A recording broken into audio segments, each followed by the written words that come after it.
საქართველოს პრემიერ-მინისტრის შინაგან საქმეთა მინისტრის მოვალეობის შემსრულებელს ეკას ღულაძეს და სამინისტროს სხვა წარმომადგენლებს შეხვდა. ივანე მერაბიშვილმა სასჯელ ახსნილებით დაწესებულებებში გაწეული სამუშაოსთვის საპატრულო პოლიციის თანამშრომლებს მადლობა გადაუხადა.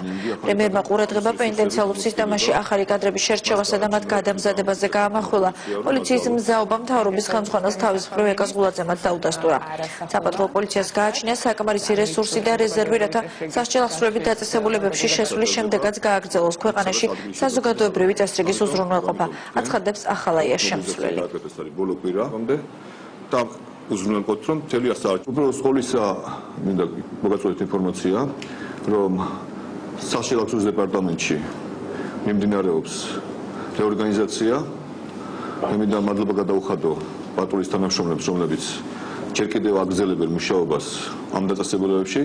თანდათანობით ხდება ახალი კადრების მიყვანა, დაწყებულია ტრენინგი ახალი კადრების და დროთა განმავლობაში მოხდება პატრული დაუბრუნდება თავის მთავარ საქმიანობას. პატრულს საკმარისი რეზერვი აქვს იმისთვის, რომ ამ კონკრეტული საჭიროებისთვის სრულად ხარში ამოუდგეს პენიტენციარული სისტემის ახალ მინისტრს. ამისთვის მზად ვართ. თბილისზე და სხვა პატრულის ფუნქციებზე ეს არ ასახულა არსად. ანუ ის უსაფრთხოების და საზოგადოებრივი წესრიგის დაცვის ვალდებულება, რაც საპატრულო პოლიციას აქვს, ის თავისთავად ბუნებრივია მიმდინარეობს. მე მინდა გითხრათ, რომ ეხლა ჩვენი ქვეყნის მთავარი ამოცანა არის საქართველოში ჩატარდეს თავისუფალი და სამართლიანი არჩევნები.